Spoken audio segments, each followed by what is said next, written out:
Hey everyone, thanks for coming. We could get started now. So I'm really excited to be hosting this event today, and I would like to now officially welcome everyone to the Toronto Sustainability and Business Youth Symposium. Sustainability and business have always been a topic that I felt like have been intertwined, and they've also had a large influence on the way we view sustainability in our current world. Whether it's looking at sustainability through an ESG lens or examining sustainability through looking at the environmental policies within a business. Sustainability has always played an important role in business decision making. I think that often to make change in regards to sustainability, it starts and it comes with large business enterprises and corporations. Today we'll get to hear from a couple of speakers on different perspectives surrounding sustainability. And before we get into that, I would like to give a quick introduction to the organization behind this, Ecowrites. So the goal of our organization is to spread awareness around issues within sustainability and work towards improving the world we live in using journalism and connecting the community. If you have any questions regarding volunteering or leadership within the organization, please feel free to reach out to me. Now that we have that, here's a quick rundown of our day today. First, we'll get to hear from Victor Xu about his experiences with sustainability as a leader in looking for sustainable change. Next, we'll hear from Lucas Allen, who'll talk a bit about his experiences at COP28, which he was able to speak at and attend last year. Afterwards, I'll talk a bit about exploring the world of hydroponics and how that has recently been a hot topic within business. And finally, we'll hear from Professor Ingrid Greene regarding her take on sustainability in business, and she'll be joining us at around 10:45. So look forward to that. If anyone has any questions throughout the symposium, feel free to send them in the chat and we'll get to them after each section. So starting us off, let's hear from Victor, who is the founder of the Green Society, an organization based in environmental activism and has hosted many writing competitions, talking to us a bit about his perspective within sustainability and his leadership experience within this. Um, okay, so thank you, Jaden. Today I'm going to talk a little bit about leadership in sustainability, specifically surrounding my experience running a nonprofit organization these past few years. But in a broader context, I'll also talk about some of the other things I've done that have led up to the creation of this organization. So, in my opinion, leadership and sustainability breaks down into three main components: activism, NPOs, and innovation. Or at least that was what it broke down for me in my experience. Firstly, before I created my nonprofit organization, the Green Society, or in short, TGS, in around 2022, I was doing a lot of personal activism. I was a part of a lot of environmental journals and writing, environmental activism pieces for that. I was also attending speaking events and speaking engagements like this, where I was talking about sustainability and environmental climate science. I think in terms of activism, the most important thing I did was youth political organisms, or sorry, organizations. Youth political organizations are a really, really good way for you to experience how an organization functions. I knew I wanted to create a nonprofit of my own, and I wanted to make it big, but I didn't really know at that time how an organization was supposed to work.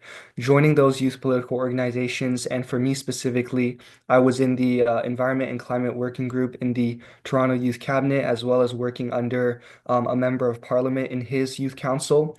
And that allowed me to understand the structure of organizations, how it's supposed to function, and how to grow it. Um, a few years later, after I was still involved in these organizations and the environmental journals, I started the main environmental initiative even to this day, which is the Green Society. I had like a side project which was Future Ed. Future Ed is more of just a tutoring organization, and it's I co-founded it with some other people, but my main focus was on the Green Society. So, like Jaden said, we do two main things, but we're trying to expand currently. The main thing we started with was annual climate fiction writing contest. So the goal of that was I was doing a lot of writing. I was writing my own articles for environmental activism, and I thought it was, very useful. So I wanted other people to do the same. So by hosting this writing contest, others, specifically people who are, younger, like in grade 6 to 11, could write articles, submit them, and then we would have judges review the submissions and decide who's the winner. I think the main importance of this event is that the people who are writing the articles expressing their viewpoints on environment and sustainability are a lot younger. Those are like the younger generations, but the people reading the submissions are older generations. So this writing contest bridges the younger and older generations together and allows the older generations to see the viewpoints of younger generations, which is quite urgent in terms of climate change, thus incentivizing them to take action. Um, and you don't necessarily need to start an entire organization to be a leader in sustainability. For example, Future Ed, which is I talked about as a tutoring organization that is located in Canada. Um, I joined the organization at the start and co-founded it, but I did it with the help of a lot of other people. And even though I didn't do everything by myself, I was able to create an environmental science curriculum, which we actually use at TGS, and that is the second event that we do. At the Green Society, we also host lots of environmental and climate workshops, climate science workshops, where we teach younger students roughly the same grades as the competition, simple concepts in climate science and environmental science as well as solutions, potential solutions to the current climate crisis. And then we ask them to think of their own solutions, and they can submit that as part of the writing contest. So at Future Ed, I brought the environmental science curriculum that we made from the Green Society and incorporated it so that I'm able to not only teach the students at the Green Society, but also the students at Future Ed, and therefore that way expand the impact. The last thing I did was innovation, and innovation is less about like what I did. It's more about the message of building connections. So I wanted to talk about like when you're making an organization, you can't just do it by yourself, right? Like Future Ed, I co-founded with some other people. The Green Society, even though I founded it myself, there are a lot of people that helped me along the way and are currently also a part of the organization. So in terms of innovation, while I was doing the activism, like the writing, speaking, youth political organizations, I was also doing a lot of innovation. And that's in terms of like climate science Olympiads. I was doing research on the national, international level. And also I was looking at investment in certain climate startups, environmental startups.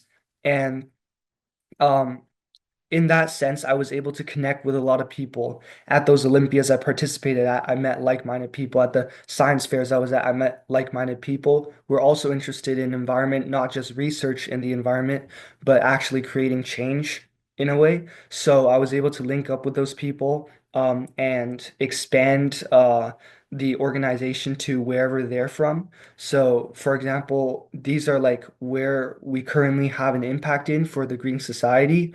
For Future Ed, we're mostly in Canada, but for the Green Society, we have these 7 locations around the world.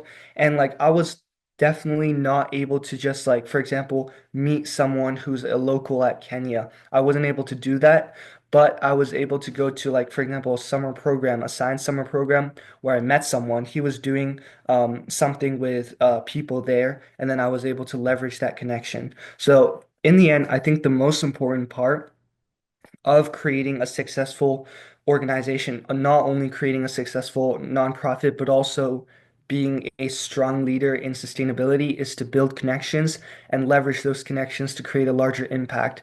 Like, for example, right now I had like, the word startups on my slide. And the reason for that is after since I'm going to university now and afterwards I'm still going to work on the nonprofits connections I have in university, going into university, and the people who work with me in the past. on the research and the nonprofits to use those connections to build a startup. And I'm already planning a startup with a few friends. That would be the next step from a nonprofit organization, a startup not necessarily dedicated specifically to environmental change and sustainability, but will have definitely have aspects of that. So, in the end, I think the main message of my talk today would be to try new things, try different organizations, like a journal if you're interested in writing, speaking engagements, if you're interested in public speaking, and then to build connections from that. And then you'll be able to form a network of like-minded people where you can then create a nonprofit organization or a startup or whatever initiative you are thinking of with those people. It'll be a lot easier doing that than doing it by yourself. Thank you. Okay, great. Thank you so much, Victor, for that unique perspective and take on sustainability as well as leadership within sustainability and how to like start or how to run an organization within sustainability. We really, really appreciate this speech. Okay, cool. So let's talk a bit about hydroponics and agriculture and how these things intertwine and how they kind of develop a future for sustainability in business. Okay, so here are the table of contents, what I'm going to run through really quick today. Um, Firstly, I think it's important that we recognize the issues with traditional agriculture. So it has a lot of inefficiencies. That is to say that traditional agriculture has been known for inefficiencies in space, in energy, in space, in space and energy, and innovation has been developed to help improve on these issues and has recently been a large topic of discussion in business. So recognizing that, I think we can first understand the problem, which is what are the inefficiencies and how so are they like inefficient? But secondly, a bit about urban farming, right? So what is the growing trend of urban farming and the issues that arise when we look at urban farming? And then next, we can talk a bit about the opportunity. And I've split this up into two main parts. Firstly, into hydroponics in and of itself, what the system kind of looks like. And then secondly, in farm, which is basically a case study sample business in hydroponics. And we'll examine a couple of these businesses and how they've been doing um, working in the hydroponics industry. So let's start off then with the main issue is. Um, the main issue here is, I think, fairly simple. So farmers just don't have enough space. If you refer to these charts, the first one on the top is that farms and farmlands in 2017 compared to 2022. So the number of farms, like as you can see, it has decreased significantly. So there's been a 6.9% change in the number of farms, which is a significant value. And in the size of farms, in acreage, there's been a 2.2% change. And although 2.2% change might not seem as much, when you're dealing with numbers like 900 million acres or 880 million acres, 2.2% is a significant amount of change. There's a slide further down the line on how much land in the US right now actually is farmland. So, this would be this is something that you could take a note of. And the average farm size we can see has increased, but although like the number of farms and the land in total, the land in farms have all decreased. So I think that that's fairly like marginal. And then looking at the bottom graph, it shows the 20-year trends. So from 2002 to 2022, the number of US farms have declined by 11% and the amount of farmland declined by 6.2%.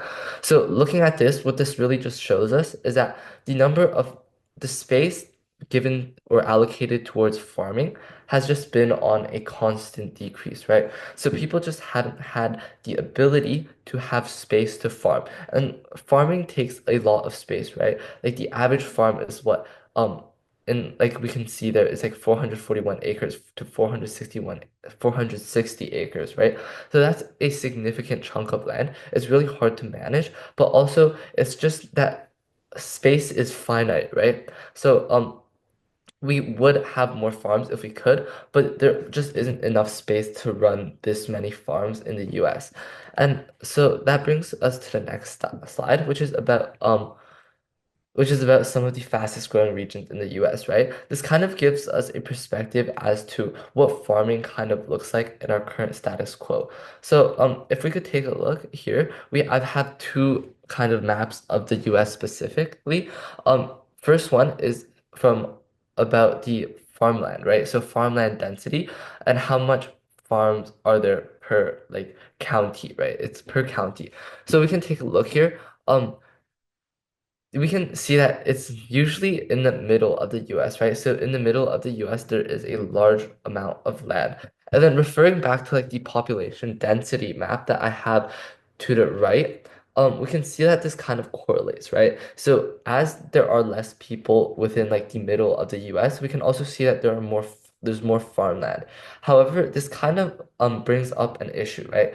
Because what this kind of shows is that when you have less people within a state or within a county specifically, it's more suitable for farmland. However, we can see clearly that like the population is always going to be growing, right? So if you can take a look at the blue circles on the map, it kind of shows it shows the places that are like rapidly growing, right? These are some of the fastest growing counties within the US. So we can see Silver Spring, that's towards the right on of the map on in US. There's Maryland, there's Maryland New Braunfels, there's Texas Elgin, there's Illinois Lehigh, and Utah Goodyear, Goodyear, Arizona, right? So these are all places that like have a significantly fast like growing speed. And as you can see from where I've circled, it's kind of converging inwards, right? So what this kind of implies is that we're kind of pushing the land available for farming out, and we're bringing in more like urbanization. So yeah, this was the statistic on how much land currently in the US is of farmland. So 39% of the land currently in the US is farmland. A lot of this is US centric because especially in like places like the US or places like Europe, where like globalization or urbanization is a really large concept, uh they the amount of land allocated for agriculture is rapidly decreasing. So that's something that we might want to take a note of. So a vast majority of land in the US is taken up by farmland, and although this number is decreasing, this still represents a large demand for farming, right? In Texas alone, um there are 230,000 farms, right? Farms like in and of itself. And if you think back to like the second slide, if each farm is like 400 or 500 acres, that is a lot of land allocated towards farming in Texas alone. But we also know that like Texas is an area of like rapid development, right? Especially places like Austin, where there have been like rapid developments lately within like tech, within innovation. We think that, well, obviously like this isn't really sustainable, right? So 230,000 farms, each 400 acres, that's probably not something that you actually have enough space to maintain within you have enough space to maintain uh within the US, right? Okay. And then if we take a look at this graph, uh, give me one second. Is okay. If we take a look at this graph over here, it shows the degree of urbanization in the United States from 1970 to 2020 with projections until 2050. So if we take a look at right now, we're around 2020-ish. We're at around like an 80 to 84% amount of like shared population within the urban areas. And what this kind of shows is like the increase in people living in urban areas and the increase in demand for urban areas, right? So this kind of shows the degree to which the US is urbanized, right? And what this also correlates with is the amount of farms that we can have within places like North America or like Europe, right? Because as the degree to which urbanization increases, it's clear that you probably can't sustain a population to you can't sustain a large population of farms because you need to allocate that space towards urbanization and towards growing your specific city. So this is something that people often keep in mind, which is a large issue in farming too. It's just that it's really inefficient for space and it's really inefficient um and this inefficiency is getting like it's becoming a major issue when it comes to farming. Okay. So now let's talk a bit about urban farming. What is urban farming and how exactly does it play a role in like this specific issue? Or like what issues are there with urban farming? What urban farming is in and of itself is kind of just farming within an urban area. So it's like kind of as the name implies, you're farming within an urban area. And oftentimes this is like these are very like grouped of farms, right? So if you can take a look like at the picture here, you can see that the farm is on top of a building. And when the farm is on top of like you can see that clearly they're trying to maximize their space that they can have for like greenery, right? And the specific issues that this has is that urban farming often you can't find an efficient way to do this, right? So you obviously like if you have a fraction of the land on like a rooftop in an urban area like Toronto, you obviously can't get as large of a harvest. You can't fulfill the demand for harvest as the 230,000 farms in Texas, right? Or like the 900 million acres of farmland that you have in the US. So obviously, urban farming in and of itself is not an effective solution and it's not really efficient. However, it has had like a pretty large market trend, right? So 2023, the market size for urban farming was around 150 billion USD, and there's large investments within this area, right? Within growing harvest within the it's like growing harvest within the confines of an urban area, and there have been like $5 billion worth of investments within like urban farming itself, right? The 2024 market size was around 160.22 billion USD. So you can see that there's clearly a growth between 2023 and 2024, and this growth is like quite significant in terms of how the market size has grown, right?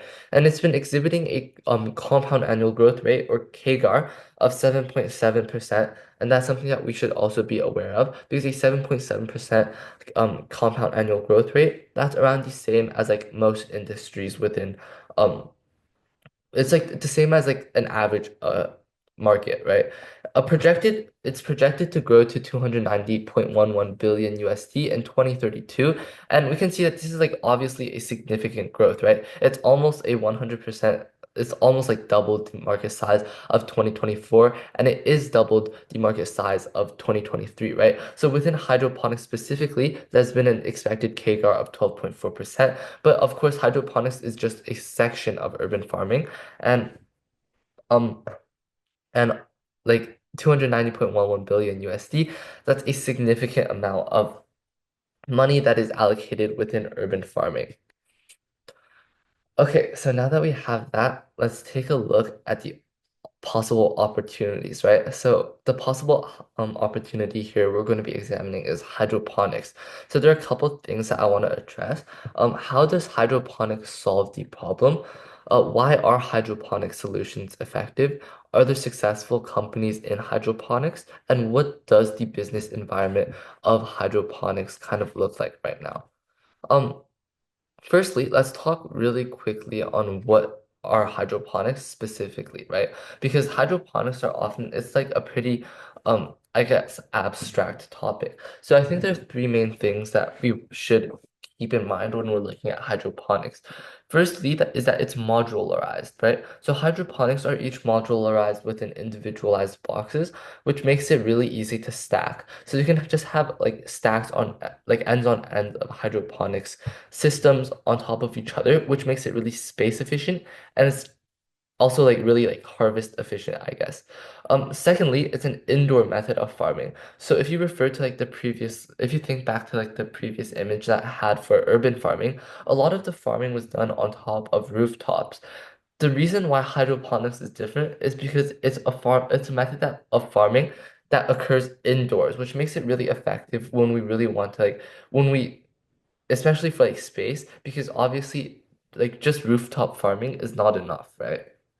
And then thirdly, hydroponics, as the name kind of suggests, is a method of farming using water-based farming techniques, right? So what they're actually doing is like they're minimizing the amount of soil being used and they're maximizing the amount of water being used. So you're exposing the roots to water and you're letting them gain nutrients through that method. There are uh there are two main things that you might be wondering then, right? Firstly, how do you get nutrients or how does a plant get nutrients through a hydroponic system, especially like if they don't have like soil, right? Especially if they don't have things like the natural weather outside. Well, plants receive nutrients directly from a water-based solution, which is enriched with essential minerals, right? And some might say that the solution is even more effective than having the plants directly outside. The solution flows around in an easily absorbable form, and the roots have easy access to nutrients more efficiently. So, with the roots direct access to the water and to the nutrient solution within the water, the root basically has direct access to essential minerals for growth in plants. Um, Second thing you might be wondering is if this is indoors, then how are plants supposed to get the proper and appropriate lighting in order to grow? And this is through energy efficient LED lights, which have like they mimic the spectrums of natural sunlight, right? So what we have created is this is like also a form of innovation within sustainability, but it's specifically like LED lights that are optimal that have the optimal wavelengths needed for photosynthesis within plants.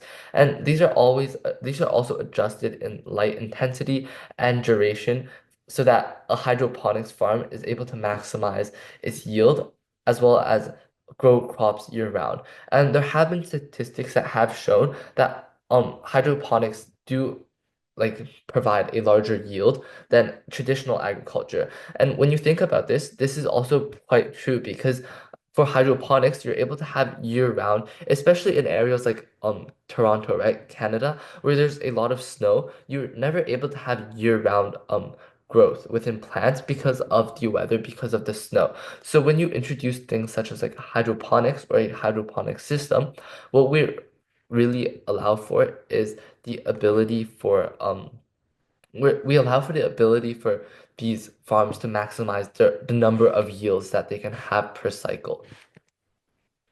So some things for like objectives within hydroponics and just I guess some statistics for what hydroponics is actually able to do. Firstly, it's able to save space, right? So hydroponics can grow the same amount of crops as a regular harvest in 20% of the space. So that just means that harvests are also year round and they help maximize efficiency.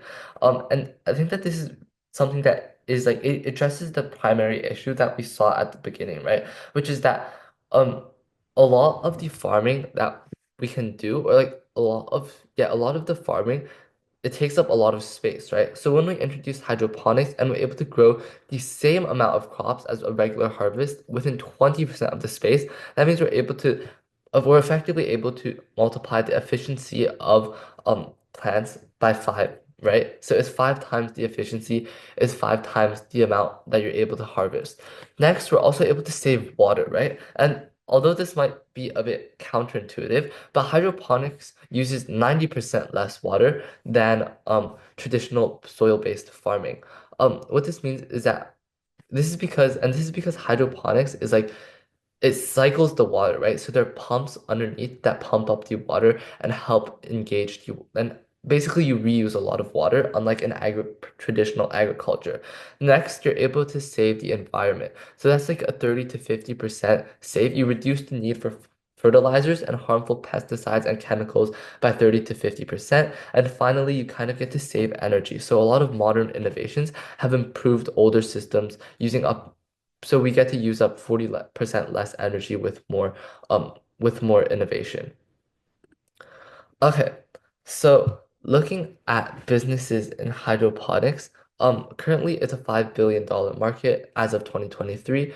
The hydroponics industry is expected to have a compound annual growth rate or CAGR of 12.4% between 2024 and 2030. And there have been greater developments in this within like the legalization of drugs such as like marijuana, right? Which have like sparked greater growth, even greater growth within hydroponics. Even if it's not for like the best things, it's still a large growth within innovation for hydroponics. Next, there's a lot of investment into like creating new systems of hydroponics, and the industry has seen like a significant peak, right? A pretty large peak. Okay. Um, Regarding in farm, um so these are just examples of possible businesses within hydroponics. So we can see that like firstly there's in farm. It was the first company to grow to more than $1 billion as of, and that was in 2021. First one in hydroponics. And a common trend you'll notice is that a lot of these companies have faced a decline and are now looking at like a rebirth, right? Because there had been a dip in hydroponics. So secondly, we can take a look at Bowery Farming. It's also one of the largest names in hydroponics with a valuation of around 2.3 billion as of 2021. And also it has been privatized, so investments have decreased, but and the costs have gone up. Next, looking at Calera, it's owned the most vertical farms in the world at a certain point, but it's recently filed for bankruptcy. And finally, if we take a look at Eden Green Technology, vertical farming is a vertical farming innovation. It's a new company based in Texas. Um, Also on that note, geographically, hydroponics are based a lot in like the US, Europe, in places in the US that are like very innovation focused, right? So they're often they are within like developed countries. They're placed within places with with extremely erratic climates, so that like you're actually able to moderate these climates. And there are areas where there are large demands for local produce. So Infarm, as we mentioned before, is from Berlin. Bowery Farming is from New York City. Calera is from Orlando, and Eden the Eden Green Technologies is from Texas. Thank you for listening. This was my presentation regarding hydroponics. Let's hear a bit from Lucas. Lucas has recently had like the opportunity to speak at COP28 and also leads a sustainability organization of his own. He has taken a lot of initiatives within sustainability, helping to lead things ranging from workshops to webinars as well. So Lucas, whenever you're ready. About business and sustainability. So getting started with sustainability is important for a variety of reasons, which I think a lot of people know.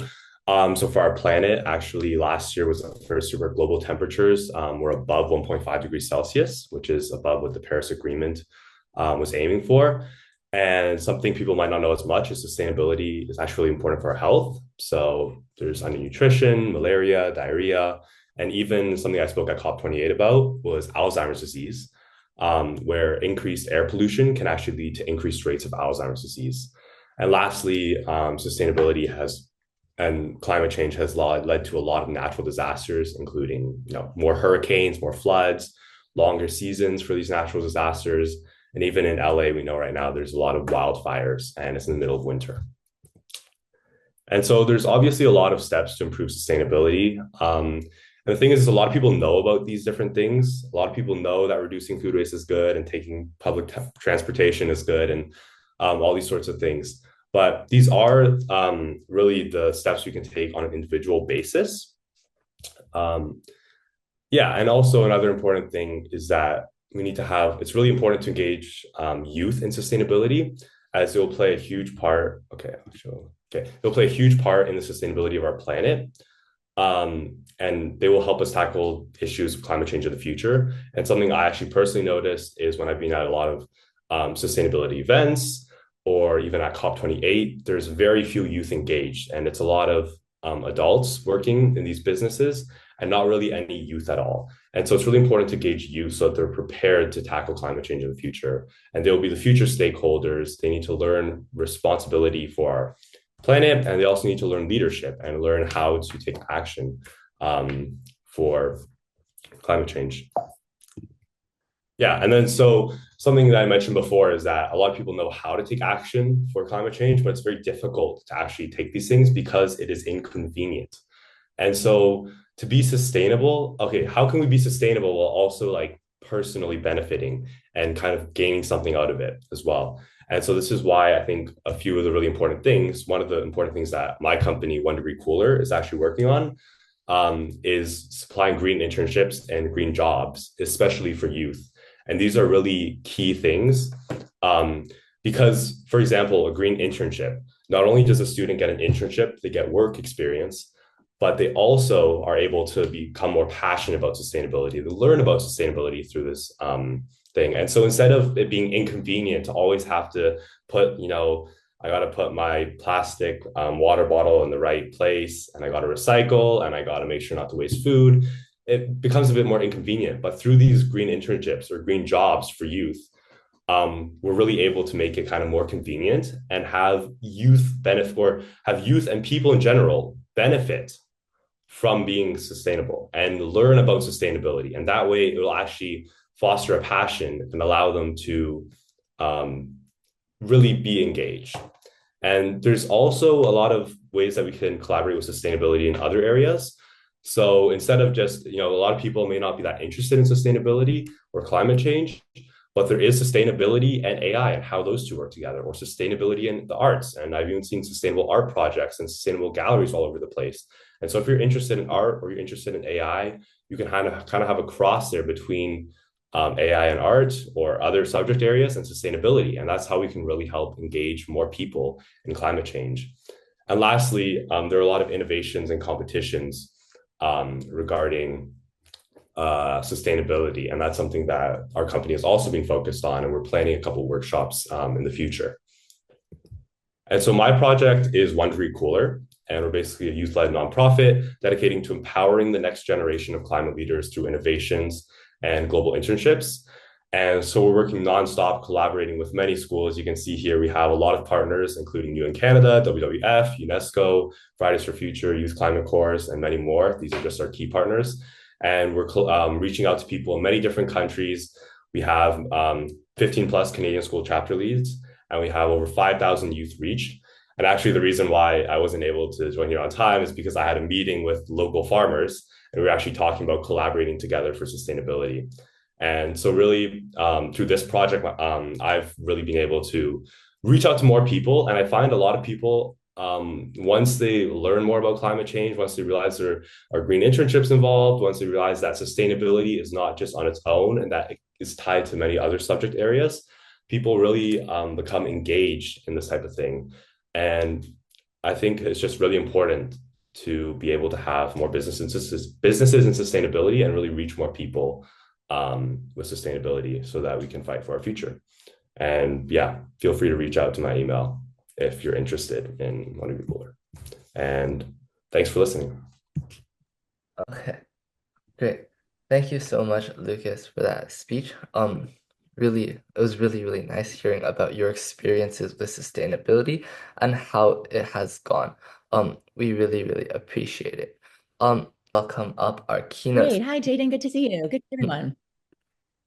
Good to see you as well. I'd like to now welcome up our keynote speaker, Professor Greene. She is a professor of business ethics and sustainability at Loyola Marymount University and has been appointed as the academic director for the Masters in Global Entrepreneurial Management program, working with schools all over the world. She also has professional experience in consulting and working as a business analyst. So, Professor Greene, whenever you're ready.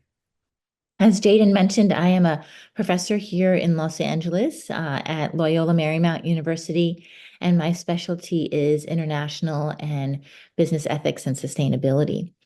And so I thought I would go through a handful of slides and talk to you a little bit about stakeholder theory, and then we'll jump into a case study and talking about the social enterprise and how there's a balance of companies are sometimes finding a balance between helping the world and improving their financial management. So let me go ahead and share my screen. Let's see, I prepared just a few things here. Just to kind of familiarize you guys with some basic ideas. This is a slide deck. It's called Corporation and the Stakeholders. And it's just a very elementary idea about who gets involved with an organization and why do people get involved. And so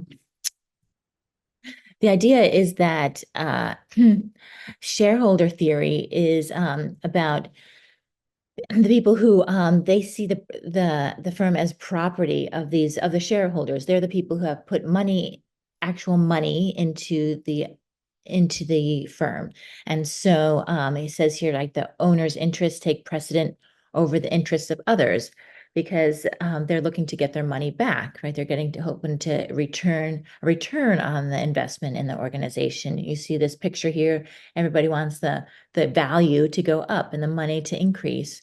And so, like, the purpose of the firm at the end of the day is, or the traditional purpose of a firm is to maximize its long-term market value and money, right, for its shareholders, right? But then we have what's called the stakeholder theory of the firm.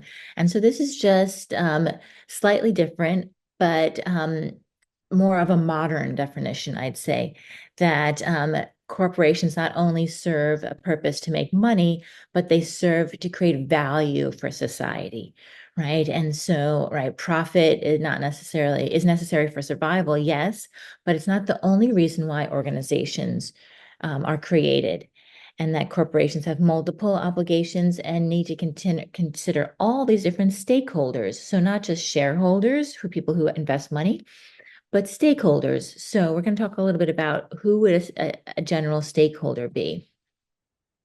Any questions or comments from anybody so far? Has anybody heard of stakeholder theory before? You can just do like a thumbs up or thumbs down. Nothing. Okay, great. Thanks, Lucas, for shaking, or Jaden for shaking her head. Awesome. Good. Yeah, I think this is a kind of interesting way to think about organization, Natalie, too. Good. And so you'll see here that there are two columns here, shareholder versus stakeholder. And that, the words sound somewhat similar, so it can be confusing. And sometimes I mix them up, but because they sound so similar, but it's really important to differentiate between the two, right? A shareholder is someone who owns the organization. And so the purpose of the shareholder are the owner's needs and their wants, and they want to share value. But a stakeholder also has needs and wants. And so again, yes, stakeholders now are people or groups that are affected by a firm's decisions, policy, but a stake is an interest or a claim on a business. It's not the same as a stockholder or a shareholder. So the term stockholder, shareholder we use that interchangeably. And then they're just one of many kinds of stakeholders. And so we have here now talking about stakeholders, market and non-market. So we can break down market stakeholders into suppliers, employees. So they engage in some sort of economic transaction.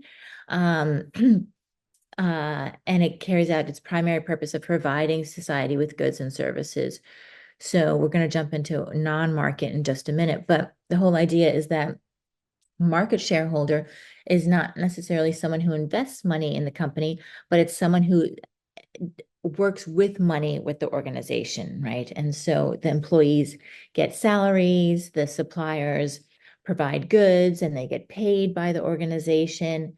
And so we talk about then, I think in this case that I'm going to talk about in just a minute, a lot about non-market stakeholders. So these are people who live in the community, government, right? Okay, maybe the government takes in taxes, so you could consider them a market stakeholder at some point. But for the most part, the government gets involved in like rules and regulations and laws.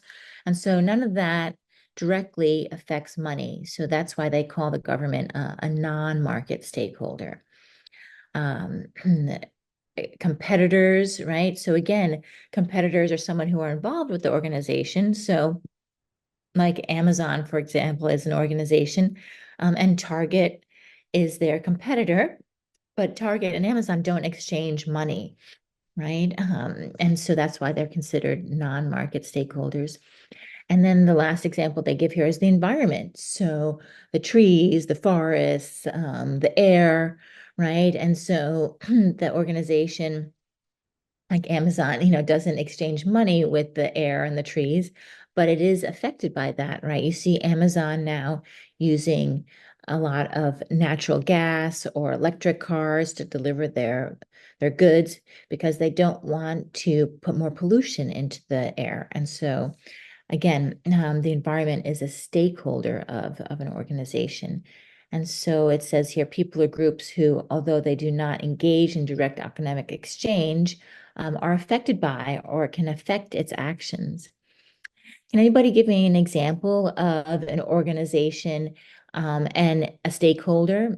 So not a shareholder, but any type of um, not market or non-market. You guys can just unmute yourselves and contribute. You can start by just giving me the name of an organization, because I know that sometimes is a new idea. Some of you have studied economics, but some haven't.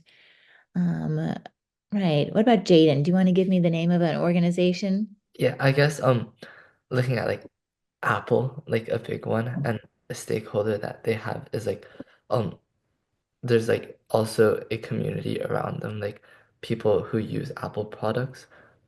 Since they do have like an issue, Apple has like a known issue with like planned obsolescence, where their like products break down really easily. Exactly, right? That's true, right? You buy an Apple phone, and after 5 years, you pretty much have to get a new one, 5 or 6 years, right? Because they don't support the phone anymore.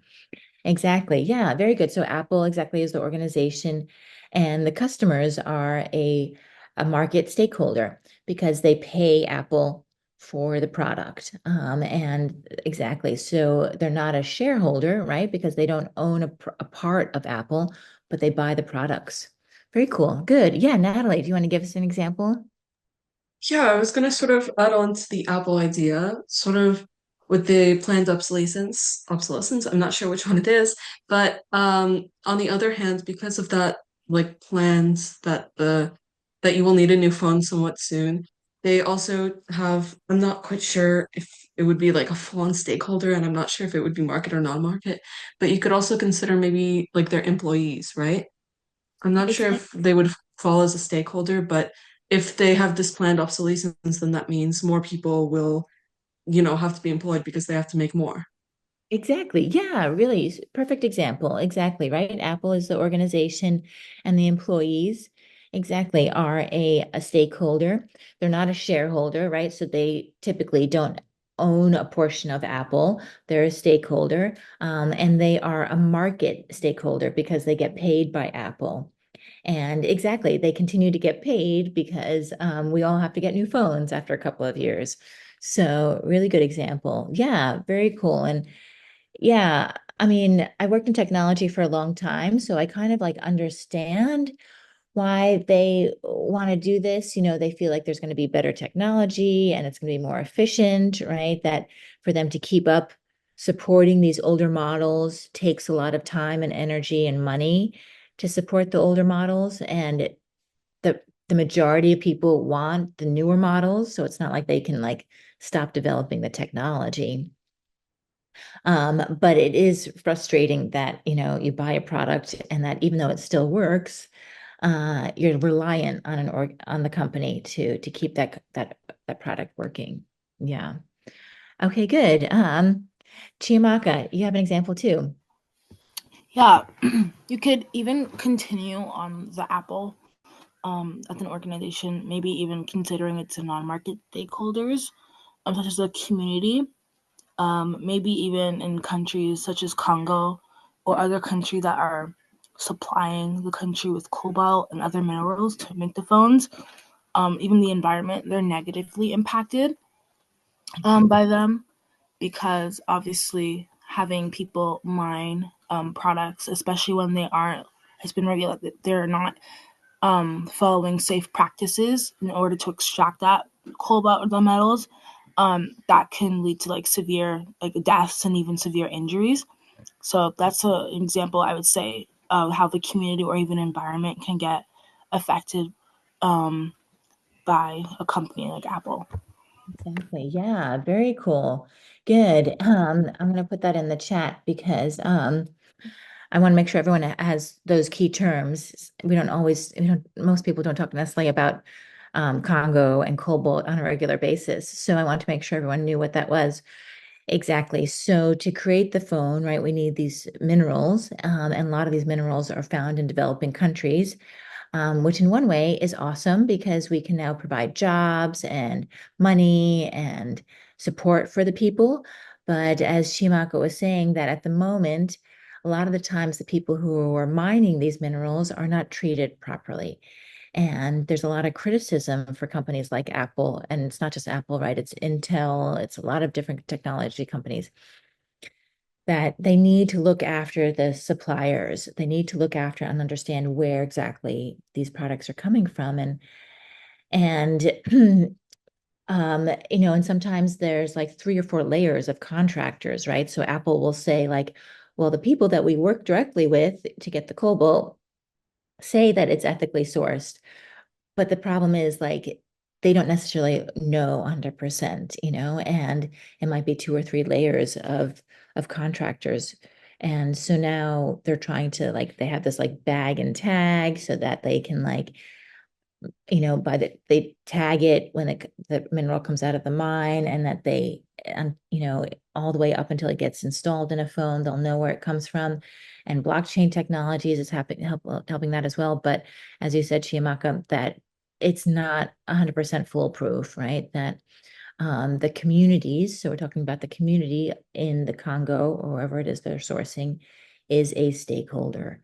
And the people are being affected because people's lives can be in danger, right? And if someone gets hurt, right, that affects the family, etc. So, yeah, really good example. Good questions or comments about that topic, because that's really related a lot to what we'll be talking about. Okay, good. Thank you, Chimaka, for bringing that up. That's awesome. Good. And Lucas, it sounds like you have an example as well. Yeah, I was just mentioning, like, I think probably partners and competitors would be stakeholders. So, like, Mhm. I'm not sure about Apple specifically, but if a company is doing well or doing worse, it could affect their partners and their competitors. Definitely. Yeah, for sure.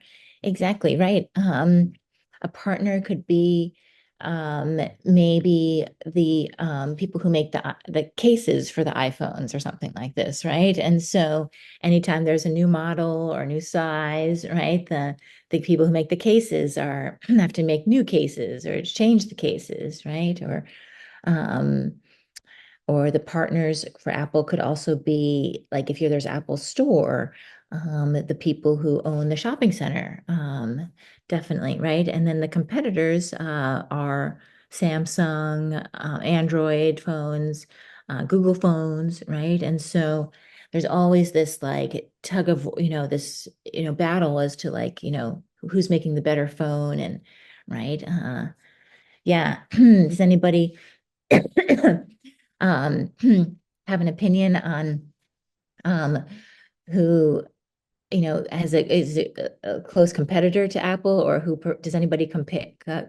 Does anybody prefer a different phone over Apple? Samsung. Samsung, Aaron? Yeah, very cool. Why do you like Samsung better? Well, I never used the Apple before, so Okay. That's all you know. That's cool. Yeah. That's great. I'm glad to hear that you like Samsung. Totally. I used Samsung for a long time. I lived in Europe for many years. Actually, my parents are from Europe, and so Apple is not as common there. And so I had a lovely Samsung phone. I have an Apple now because here in the United States, almost everybody has an Apple. And I need to get on like the same system as my family, my parents, and my husband. And so, but I have to say, I think the technology in Samsung is a little bit better. So exactly, Apple and Samsung are always competing, for the better camera, for the better speakerphone, for the better processing chips, etc. So very cool. Well, good. Thank you guys for contributing. Awesome. Good. I'm just do 3 or 4 more slides and then we'll get into the case that we're going to talk about. They break down internal stakeholders and external stakeholders. So internal stakeholders are employed by the firm. External stakeholders they have important transactions, but they don't get paid by the firm. So again, they repeat here things like suppliers, society or community, government, creditors, people who lend them money, shareholders, and the customers. Good. And then a firm and its stakeholders. And so this is a stakeholder map. And so you can see here's the firm. So this would be Apple or Amazon, whoever it might be.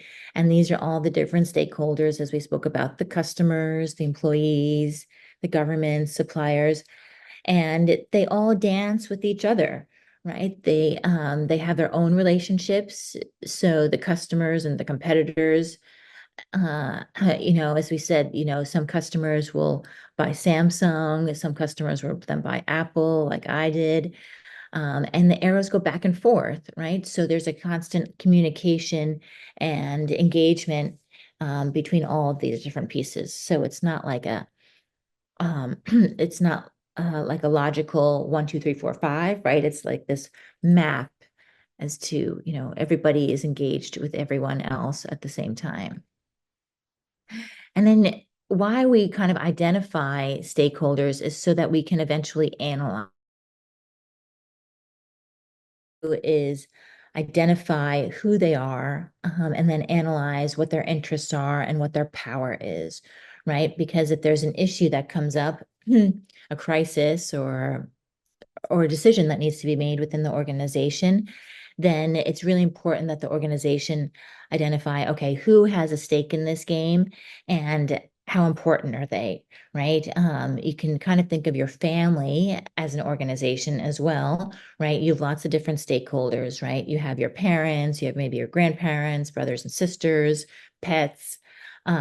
Even in your family, some stakeholders are your teachers, right? Extended family, and everybody has different level of interests. And so if your family has to make a decision, like right now, my family and I were deciding to get a new dog or not. And so my son, he definitely has a lot of interest, and he has a decent amount of power. But at the end of the day, right, my husband and I have a little bit more power as to like what type of dog, what size dog, things like this, right? And so, yeah, so this slide talks about like who identifying who are the relevant stakeholders, what are the interests, what are the power, yeah, and then where do coalitions form? So for better or for worse, I only have one son, so he doesn't have any siblings, and so he can't. There are no coalitions that he can form with his any brothers or sisters.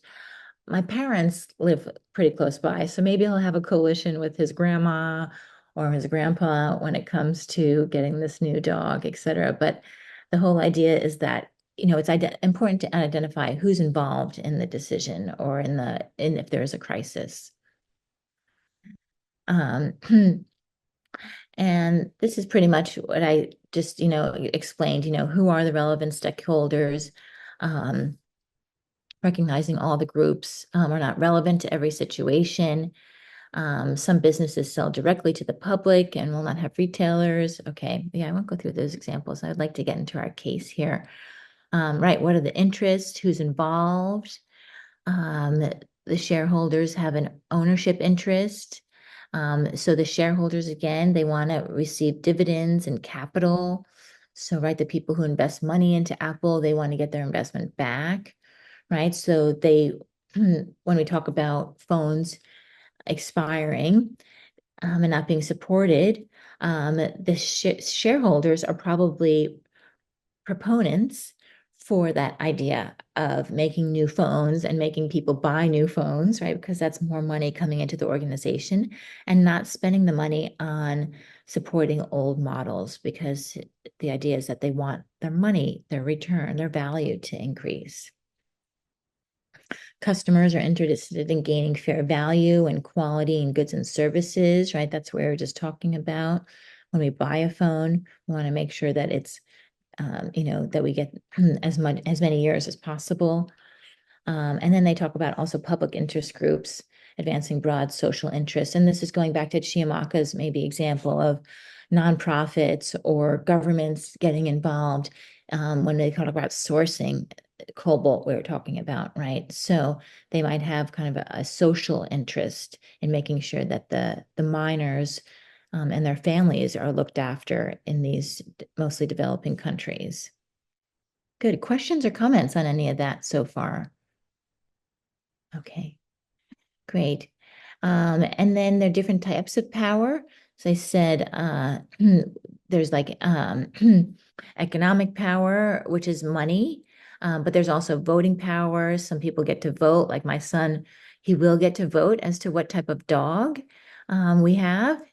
He keeps saying that he wants to make sure that he has a voice. And my husband keeps saying that he feels like he should have two votes because my husband knows a lot about dogs. So we're deciding about, who has equal voting power. Then there's political power.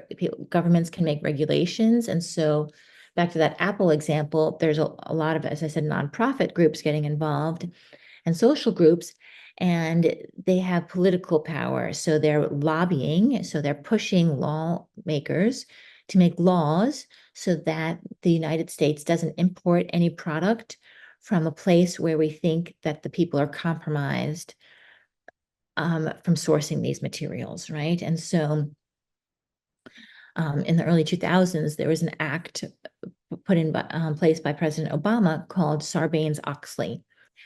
And SOX is sometimes what it's called. And Sarbanes-Oxley, I'll put it in the chat here. Oxley. And Sarbanes-Oxley said that we want to make sure that we track as much as we can where these products are coming from. And 20 years later, we're still working on it. We're still trying to implement this act. But the idea was that the United States was really concerned about, where we're sourcing these materials, pushed by legal power from nonprofits, from organizations that were passionate about this. And then people have also informational power. So they might have information that has value. Good access to valuable data, facts, etc. So these are things that I just went through. Questions or comments on any of that so far? As I said, I try and make this more of a conversation. Yeah, Chiamaka, do you have a comment? I was wondering if informational power could maybe also be kind of linked to insider trading. Exactly. Yes. And so, right, it gets like tricky. And so so I'll put that in the chat too, right? Insider trading. Another hot topic in the world of investments. And so the whole idea is that somebody had some inside knowledge, some not public information that gives them an advantage in the stock market primarily, right? And so Martha Stewart was maybe one of the most famous people caught for insider trading. So now it's probably about 20 years ago, but she got a phone call in the evening and said, okay, tomorrow the stock is going to jump in price because of some development within the organization, or somebody's going to be buying a lot of this stock. So we suggest to you, Martha, that you buy the stock tonight at the lower price because it's going to jump. And of course, Martha Stewart, right? Hopefully, I think you all know hopefully who Martha Stewart is, right? She's she has lots of people working for her. She has a large organization, mostly in cooking and home furnishings and things like this. So someone was advising her on this, and she was like, okay, great.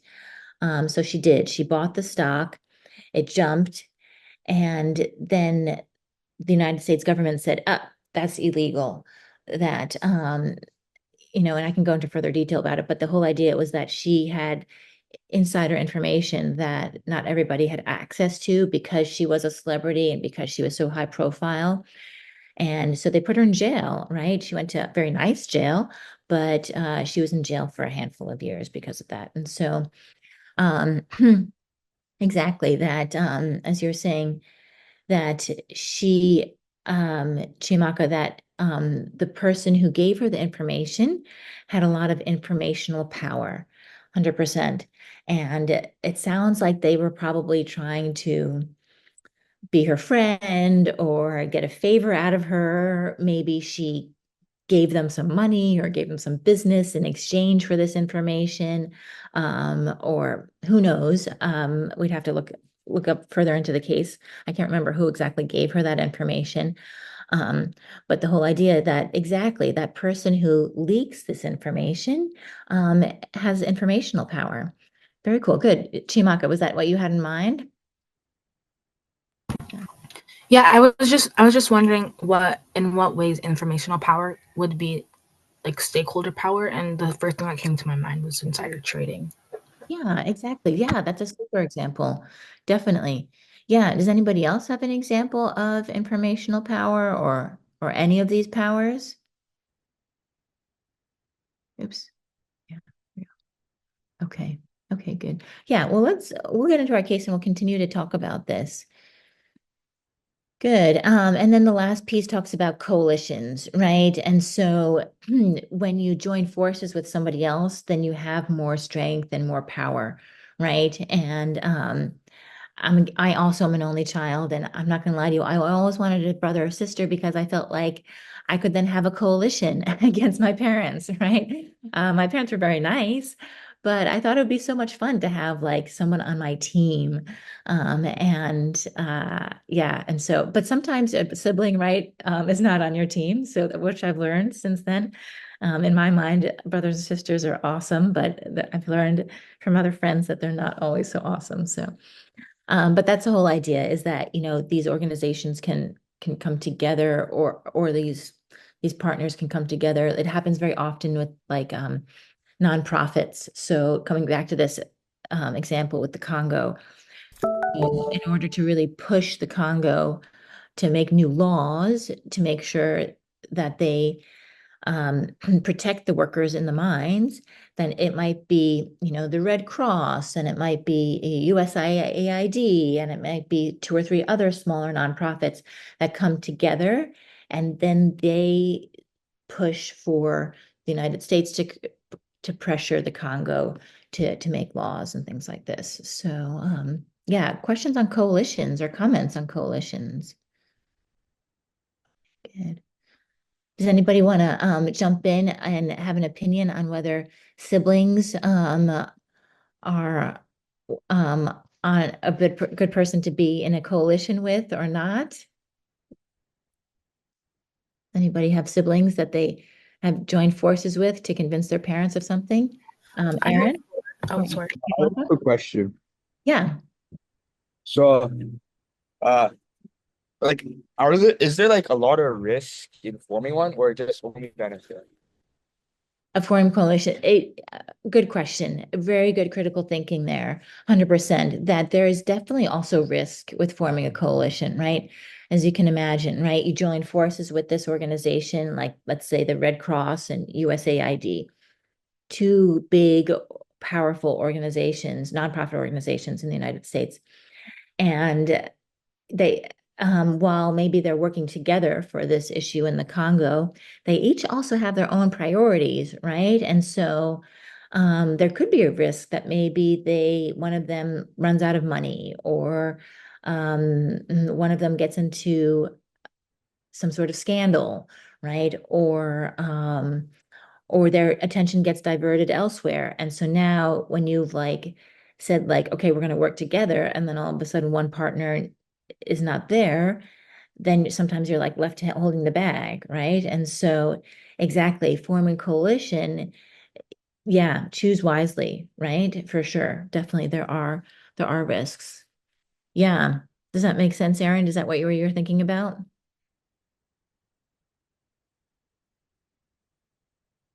Yeah, you're muted, Aaron. So I can't hear you. Okay. Okay, got it. Okay. And Chiamaka, did you have any thoughts or comments on any of that? No, sorry, my mic just muted. Sorry. Okay, okay, got it. Okay, super. Okay, good. Yeah, good questions. And right, the point of education to go kind of big picture, the whole point, like if you're being on this call or going to school or eventually going on to university, right, is you're fine-tuning your critical thinking skills, right? You're asking questions. And that is really the point, Today, now I'm going to take you through a case, but it's just an exercise, right? It's an exercise maybe to expose you to some new ideas and thoughts and things, but it's just an exercise to fine tune your critical thinking skills. And critical thinking skills are all about questioning and looking at other options and other sides of the story. So really good, really good. A good question, Aaron. Awesome. Yeah, I always encourage my students to question me, question the university, question their parents. Good. And so yeah, here's a stakeholder actual map. You can diagram then, this is an example from a case that we won't go through, but the whole idea is like this is the main organization, the city council, and who has high power, low power, who's supporting the issue, who's opposing the issue. And so you can kind of yeah, and Disney was involved in this case. And so you can kind of put them on a chart and it'll help you also identify maybe who could be in a coalition, right? So this case was about Disney wanting to expand here in Southern California, expand the amusement park, and build like more restaurants and hotels and things like this. And the people in the community were saying that Disney is already too big here in Costa Mesa. And so yeah, so there were like local businesses that, and yeah, I don't want to get too much into the details, but the whole idea that there were environmental groups in there, then they wanted to put in some affordable housing, etc. So you can kind of chart that out. Good. And then stakeholder salience, standing out from the background. So stakeholders are, they stand out, right, when they have power, legitimacy, and urgency. So like the people who are most important, I'd say in a stakeholder map or in a situation are the ones who are more salient, they call it. Good. Okay, great. So that was all the slide, the tools that I wanted to show you. And so now I want to jump into this case. It's called Cooley Cooley. It's an organization called Cooley Cooley. I'm going to play a video in just a minute, but I brought up Cooley Cooley's website. Some of you have already maybe heard of it. They are sold in Whole Foods and a bunch of different retail outlets. It is we're going to talk about Africa, actually, which is pretty cool that we talked about the Congo already today. And so Kuli Kuli is sourced. It's the main ingredient is what's called moringa, and it's a superfood. And they've now made it like you can make lattes. They have like little green gummies, their little powder, and there's lots of different things that you can buy. And it is it's like, yeah, clean caffeine, energy, but it's also has like protein and anti-inflammatory. And so it's a very popular up and coming superfood product. Has anybody heard of moringa? Can you just do like a thumbs up or anything? No, Jaden, I have don't you think heard? I've heard of moringa, but Kuli Kuli is a popular brand Is it? Okay, great. Okay, from good. a lot of African. Have you heard it? Yeah. What have you heard about Kuli Kuli? Not too much, but I do know it's just like popular in like countries like Nigeria. Exactly. Yep. All over Africa. It's sourced. Moringa is sourced exactly all over Africa. Very cool. Okay, good. And and so then let me start then with this video about the people who source moringa. And so now, and takes place in Kenya.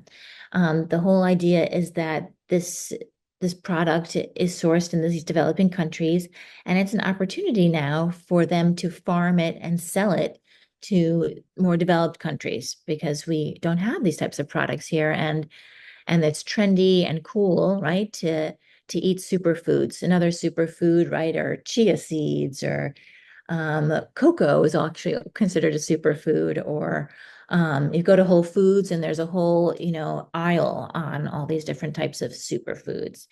And so let's go ahead and watch this video. Let me make sure that closed captioning is on. Yeah, let's see.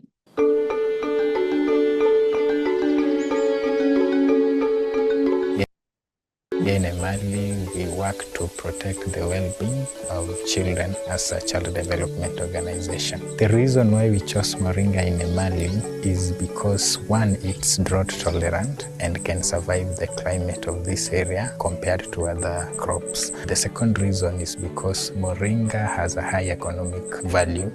Its products are widely sought after for its medicinal and nutritive value that it brings to the farmers. And lastly, because of the nutrition, particularly for children. It has macronutrients such as zinc, calcium, and even magnesium, which are very important to the growth and well-being of children. Moringa ni mzuri. Hatuendangi hospitali sisi kwa sababu tunakuranga hiyo moringa. Siku hizi tunapea hiyo ng'ombe, mbuzi, kondoo kwa sababu tumeanza kuona manufaa yake. Kikundi yangu iko na members 17 ambapo tunafanya vitu mbili, upandaji wa moringa na VSL. Hiyo ni voluntary saving na loaning kwa mama. Kutokana na voluntary saving na loaning, ndipo wana child fund walituita wakatufundisha jinsi ya kupanda moringa through training, ambapo tulienda tukaona na macho vile wakulima wa Taita wanalima moringa.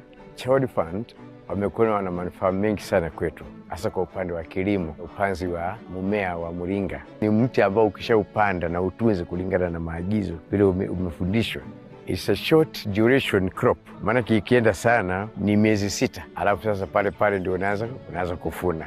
The children that consume the products of moringa turn out to be healthier because of the nutrition value. And number 2 is household income. Household income, I would say, is the most fundamental item in family survival. And through moringa, the families have increased their income and they can now provide for their families better in terms of fees and even food. Moringa iko na pesa kwa sababu wakati tulianza kulima niliona manufaa mzuri. Kwa siku tukitwanga hivi unaona, tunapeleka huko, tunauza, anakuja na 10,000. Lakini mahindi inakuwa 1,000 tu. Soko ilikuwa kwetu shida. Tukaanza kubonda, tukianika huko kwa manyumba zetu, tukiuzia watu tu kwa vijiji. Kikundi yangu ya wamama wakafurahia kwa sababu walikuwa wa kwanza kupanda moringa. Nilikuwa mimi mwenyewe siwezi nikajinunulia chochote, sukari, chumvi, hata nguo ya watoto bila kupewa pesa. Lakini kutokana na shamba yangu saa hii, naweza kujinunulia kila kitu kwa sababu nitafuna moringa, nikaushe, ipimwe na kutoka hapo nipewe pesa. Child Fund supported these women that were producing moringa to establish a processing plant where they produce products such as moringa powder, moringa oil, and even the byproducts to make feed and body scrubs. To ensure that they have a good market opportunities, these women were organized into a cooperative society called Emuka Moringa Cooperative Society. And through this cooperative that has over 70% female membership, they have been able to be organized to sell their products as a unit, which enables them to fetch better prices for their products in the market, and also just link them to financial institutions that they can be able to grow themselves beyond the support that Child Funds gives to the women. Good. Good. And so you'll see that on this slide, they have a handful of different nonprofits that have formed a coalition, as we were just talking about, to help these farmers in Kenya to farm the moringa, as we were just talking about. So these are stakeholders. And so the idea is that, let me just stop the share for a second. So the idea is that, so cool how I think it's cool, right? That we can now pay these people, mostly these women living in these developing countries, to farm the moringa. And as he said, there's lots of different advantages. It matures in 6 months, it's very durable, et cetera. They can make a lot of money decently quickly, which then pays for education for their families. And so the case that we're talking about today is about Kuli and how they take the moringa and they sell it to Whole Foods. The problem that the CEO of Kuli has right now is that despite getting a lot of funding, she's still not making any money, or not a lot of money. That, she's a young entrepreneur, it's a new company. And while she's giving jobs to, so many different people in these developing countries, she still is having a hard time getting a profit margin. And so she's being criticized by her chief financial officer as to when exactly she would start to be making money. and that there are large organizations in the United States that believe in this product, and they too want to help these farmers in Kenya and wherever it might be. So they've given her money, even like Kellogg's, the cereal company, gave her a lot of money to start this organization, but still she's having a hard time making a profit. And so her point now at this stage in her career, in her company, she's saying, can't we a little bit overlook the profit, right? Can we disregard or disregard less the shareholders? Can we think about the stakeholders, right? All of these people that we're hopefully bringing out of poverty. So I'll do a little podcast now in a second for a couple minutes to you hear her voice talking to her partner about that issue. Questions, comments so far on the video or anything that I've been speaking about? Yeah. Let me go ahead and share my screen, and let's come back. Oh, sorry about that. You don't need to see my WhatsApp. Let's look at the breakout learning. However, certain elements of the story have been fictionalized. Let's start from the beginning. The following is based on real events. However, certain elements of the story have been fictionalized for dramatic purposes.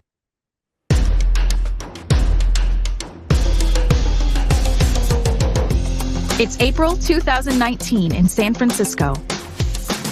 On an airplane waiting to take off for Nashville, a 31-year-old woman sits in business class. She's the...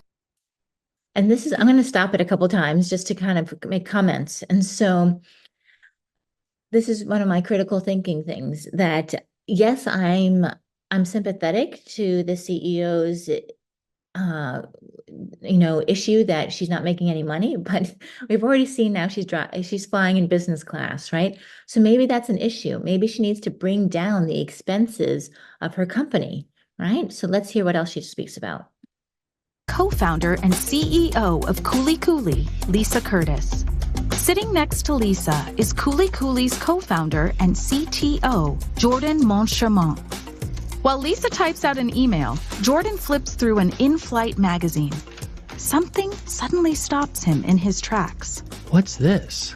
Jordan shows Lisa a full-page advertisement in the magazine. Tree of Life Superfoods. Have you heard of them? No, never. You? No. Elevate your daily routine with our organic moringa superfood powder, the perfect addition to your morning green smoothie. Discover the amazing benefits of moringa. Yeah, it looks like we got a new kid on the block. It was bound to catch on eventually. It's not like we're keeping moringa a secret. They're copying us. Jordan, we've still got first mover advantage. I wouldn't worry about it. I'm going to stop it again. So two things, right? Again, when you own an organization, it's really important to know all of your competitors, right? Really important to understand who's out there. And okay, she says they're new and etc. But I feel like people who are experienced entrepreneurs, they know when a company is up and coming. So maybe she should be a little bit more aware of who's out there. And the other thing I was going to talk about is she talked about first mover advantage. Does anybody know what first mover advantage is? A little bit of a tangent, but it's important to the case. Yeah, Jaden, do you know what first mover advantage is? Yeah, it's when like in game theory, people who make the first decision often have like an advantage. Right, exactly. In game theory, right. So I mean from video games, right? Yeah. Okay, cool. Good. I'm glad to see that shows up there. I didn't realize that. But yeah, before it showed up in video games, it was a term in business for the last 100 years. It's an idea how a company, the first company to do it, has an advantage because then they get the brand recognition is really what it comes down to at the end of the day, right? And so the Apple, going back to Apple, they had the first mover advantage in products that were really easy for users to use. So while I do love Samsung, and I do think the cameras are better and the technology is a little bit better. Apple is really good at the user interface. So it's just easier to manipulate, it's easier to walk through the screens, etc. And so that was Apple's goal, is to make computers and phones easily accessible. And so because they were one of the first to do that, they created a brand for themselves and it just kind of took off. And so first mover advantage isn't continuously an advantage. That again, they're going to be competitors onto the marketplace that will maybe sometimes overtake that first mover. But the idea is that the first company out there to create a product will often have an advantage. And so Lisa Curtis here is saying that, hey, we were the first people here to work with Moringa. And so people should know Kuli Kuli than another brand. And it sounds like Chiamaka, you've heard of Kuli Kuli. So maybe Lisa's right in many ways. Well, questions or comments on any of that? Okay, I know we only have about 10 minutes left of our time together, so let's see if we'll go on to the next thing. Oh, what about this? It says here they're only charging $16.99 for 300 grams. Wait, $16.99? They're underselling us, Lisa. How is that possible? What they're paying their suppliers. Are they B Corp certified? Doesn't look like it. Okay, then that's our advantage. Customers value ethical supply chains. Right. And so now they're talking about competitors and they're talking about pricing, because that's a way to differentiate from your competitors, being cheaper. And then she's also talking about B Corps and B Lab, which we'll talk about in a minute. So hold on to that thought. Not as much as they value dollars and cents. That's pretty cynical. Or realistic. I mean, sure, some people are fine paying more for a clean conscience, but the vast majority? Lisa lets Jordan's words sink in. She knows that Jordan isn't wrong that people like cheaper products. Still, she doesn't let the advertisement get to her. Competition is good. Remember, it drives innovation. Plus, this is what we've always wanted, to make Moringa a household name here in the U.S. I don't know. I've always said we might need to think about lowering our prices if a competitor arrived onto the market. This feels like that moment. I think you're being a bit reactionary. It's just one other company. Well, then it'll be two. Then we wanted Moringa to spread through the U.S. The arrival of a competitor means the market is changing, or about to. Our prices should reflect that. Our price reflects the quality of our Moringa, which is still the highest out there. For now. But if increased competition starts hurting our sales, we're going to have to cut costs somewhere. And what does this mean for our farms or our whole social mission? Lisa furrows her brow. Kuli Kuli is currently committed to ethically sourcing its Moringa and paying its suppliers a sustainable wage. The price of its powders and bars reflect these ethical choices. But with competitors entering the market, Kuli Kuli's price point might make them less competitive. We are not lowering our suppliers' wages. We can't. What if we have no choice? Since its launch in 2014, Kuli Kuli has been virtually the only supplier of Moringa to the United States. But now, competitors are entering the market. This presented the management team with a host of new challenges and considerations, including labor costs and pricing. Advance to the next slide to continue the experience. Okay, so this is my question for you guys. What do you think? Should Kuli Kuli reduce its price? You can either unmute yourself or put it in the chat. What do you guys think? I'm going to call on Chiamaka only because you mentioned the Congo and it sounds like you have some knowledge or interest in Africa. And are you still there? What do you think? Yeah. I personally think they shouldn't reduce their price, but obviously I feel like it might be inevitable, just so that they can be like sustainable and like as a company. But like at the moment, I feel like maybe they should hold off on it because they do have many like stakeholders, as in like the communities that live in Kenya who rely on these companies for like the savings and loans company, for savings and loans. So they do have like a bit of a higher, like they have people who rely on them. And so cutting corners and maybe like lowering their wages and everything might be detrimental to them. And we've seen a lot of companies who kind of they pay their suppliers less in order to make more profit or to be more competitive. And while it looks good for the company, but it's not really good for the people who rely on them. So yeah, it's a bit of a ethical dilemma for sure. Exactly. Yeah, really well said. Super articulate, right? And it's an ethical dilemma, and that, there's really no right or wrong answer, for anybody, right? If they should reduce the price, and Chiamaka, right, really clearly said, like, we don't want them to reduce their price, but it might be inevitable. We don't know.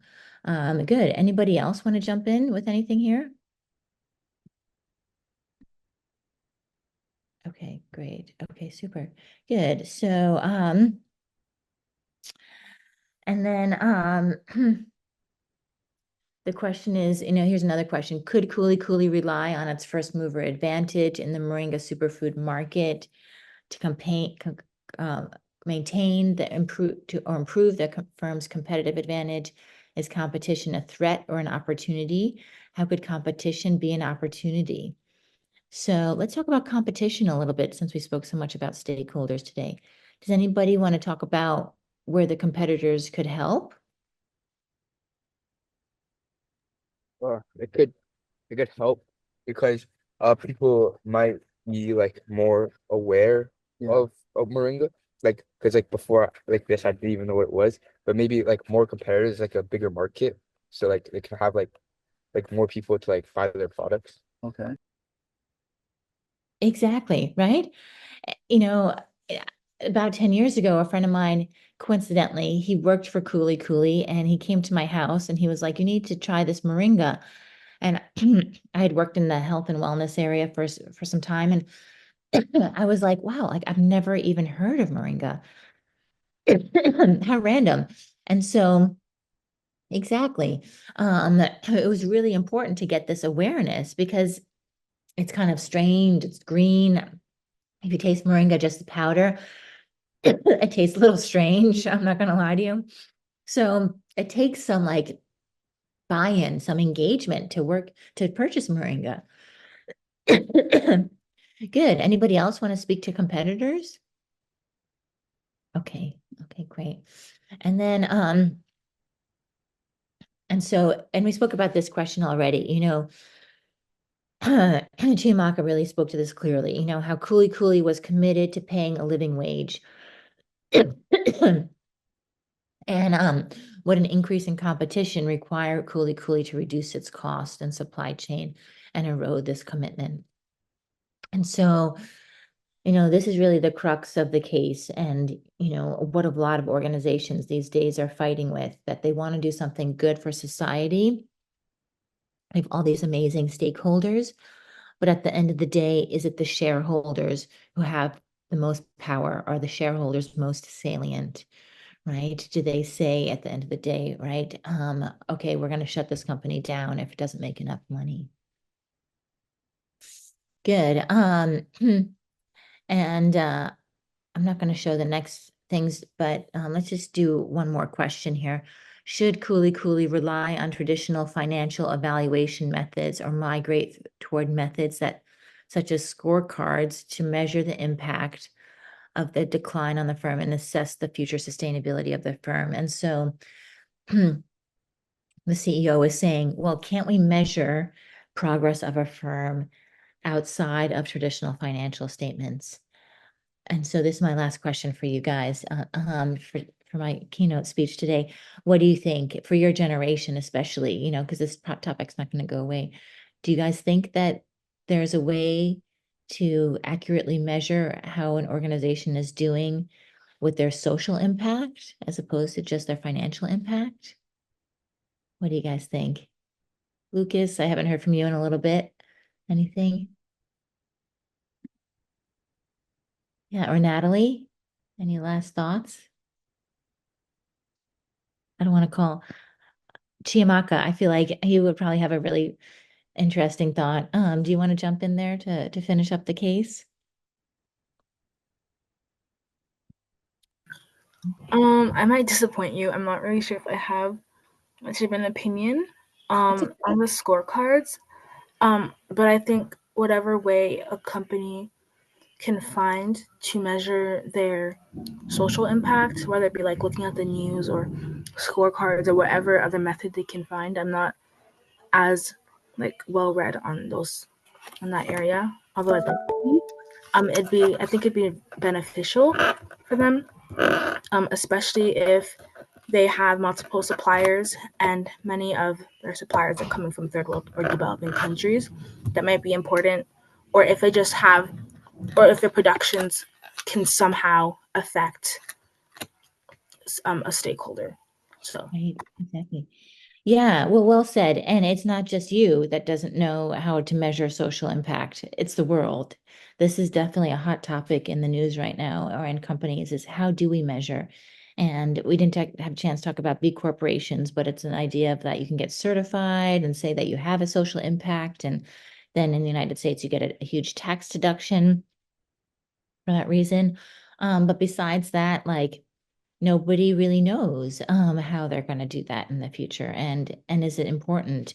And Lucas put in a really nice comment here in the chat saying that it's hard, right, to avoid traditional evaluation methods because that's what competitors are using. It's true. It's like everybody would need to jump on board. Right? How is Cooley going to be like, hey, if even if they put it on their packaging and put it in the newspaper, still, right, is it going to get to everybody when they go into Whole Foods and they see the price higher?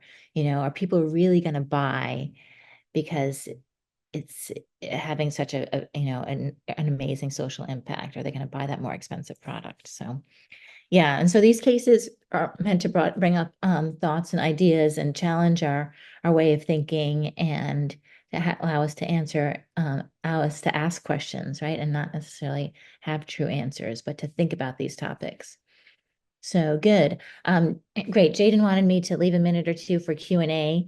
I'm happy to stay on here for a minute, for a little bit to answer any questions about me or my background or whatever it might be. I don't know, Jaden, what did you have in mind for the Q&A?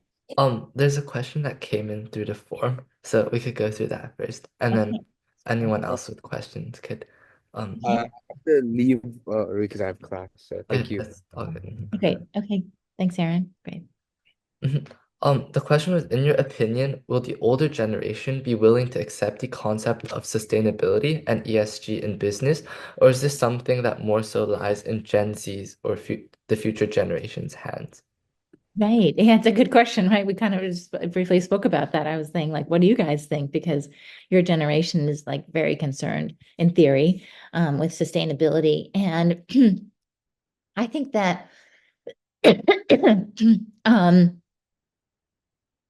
that is changing very, very quickly, right? And like, and so I'm 49 years old, and the baby boomers now, like a little bit older than I'm not a baby boomer. They're a little older than me.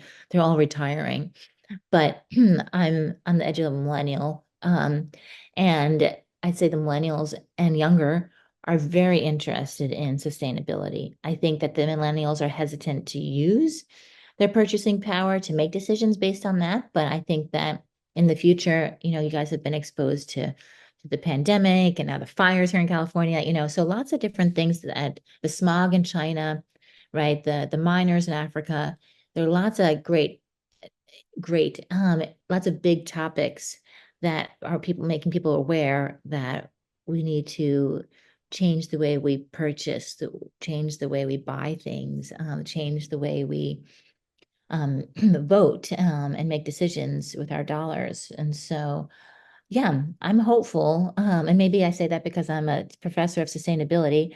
But I am hopeful that there are changes to be made or, or small things we can do. Like, for example, I try not to buy many things on Amazon anymore because I feel like that's just, producing more plastic, more waste. So if I have to buy like new clothes for my son or new sports equipment for him and things like that, I try and get that used like on eBay or on Poshmark. So, try and recycle. So I think that I'm hopeful that in the future that people will make those decisions. And as I said, the people who are not of that mindset, like the baby boomers, they're retiring. They're getting older, so they won't have as much purchasing power, voting power in the future, in my thought. Great. Thank you, Jaden.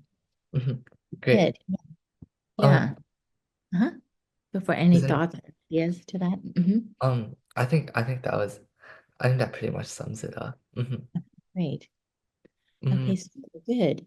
Yeah. Yeah, any other questions from anyone? I was wondering if there were other like maybe further ways or methods companies could use to appeal to consumers in favor of sustainability, because we know a lot of companies are more sustainable, but their prices are more expensive than their competitors. For example, like Patagonia compared to like Zara, right? Like people are more in favor of buying from Shein or Zara because it's cheaper. Right. So how can companies maybe market themselves, or what other methods do you think that companies can use in order to Right. sway consumers? Exactly. Yeah. Really good examples, right? Patagonia doing an amazing job of creating sustainable product, but obviously much more expensive than buying things at Zara. And Zara is kind of like, I wouldn't say middle of the road, but they're trying to be more sustainable. But then we have Shein, right, on the opposite end of the spectrum, making really affordable clothing, but really highly criticized for their sweatshops and child labor. And they've been pushed for years now to be more transparent about their practices, but we still don't really understand completely where they are making all this clothing. So I think it's about education and awareness. So I think that, I have a communications background as well. So I'm a big believer in public relations and a little bit of advertising and marketing, because I think that as people are more and more aware, then they will hesitate to make these decisions. I get it, students and people who don't have a lot of money, of course they're going to jump on Shein to make a purchase. But I feel like if Patagonia or Zara or H&M that made people aware of their line of sustainability product, then maybe we would be more apt to spending a little bit more money or buying fewer things, right? That would be an idea, is instead of buying like 5 sweaters from Shein, maybe we just buy one from Patagonia, right? And so making people aware of what they're doing, right, when they buy from places like Shein. So yeah, and maybe again, I'm biased because I'm a professor. I'm passionate about education, but you know, but not just that, like research shows that, when we give people more information, then they're able to make better decisions. Yeah. So that's my train of thought, my idea. Yeah. What do you think about that, Chiamaka? I definitely agree. Sometimes it can be tricky, especially when maybe you are a younger person who doesn't have much disposable income. Um, or maybe if you have surrounded by people who don't necessarily believe in the value of sustainability in companies. Like a lot of people that I talk to, unfortunately, are more like they care more about getting a bang for their buck, Right. in comparison to like protecting the environment. And most of that is probably because they're a lot older, or they come from different parts of the world or different walks of life, so they don't necessarily value our environment as much as Gen Z does. So definitely, I think it will take a while before people like are more aware. But thank you for that answer. Yeah, exactly. I agree that I think it will take time, definitely a generation or so to change that thought process and that those buying habits. And yeah, it's hard, especially like young people or people who are like easily swayed. They want the trendiest item, they want the coolest color, all these different things that at the end of the day, in the big picture, right, doesn't really matter. Yeah. Right. And I think transparency is a big part because, like, do we really know, where this product is being made, or do we, maybe it is being ethically made. So I just think there's like, we need to make people more and more aware. And maybe with blockchain technologies, that will happen a little bit more because we're able to better track where these products are coming from. So maybe the technologies will change in our favor to get more information. Okay, great. Good. Thank you. Great. Good. Any other questions? Um, if there aren't any questions, I guess uh that kind of sums up today's webinar. Um, thanks everyone for coming. Thank you, Professor Greene, for um giving us an insightful look into the world of business and sustainability, as well as your comments on the stakeholders, and is really helpful in understanding more about sustainability. Great. Oh, good. I'm glad to hear. Hopefully that I wanted to create like kind of like a foundation for our discussion. So hopefully that was helpful. Great. Yeah. And thank you, Jaden, for organizing this. I know it was a lot of work. It wasn't so easy to bring everyone together. So I appreciate your pulling it together and making it happen. Super. Great. Thank you. Thank you so much. Okay. Great. Thanks, everyone. And feel free to keep in touch. Definitely, if you need to connect with me, I highly recommend using LinkedIn. And I can even put in here my email address. And you're welcome to shoot me an email. And I'm looking forward to keeping in touch. Perfect. Thank you. Great. All right. All right. Thank you. All right. Thanks, Lucas. Great. Good to see you. All right. Bye, Thanks everyone. everyone for coming.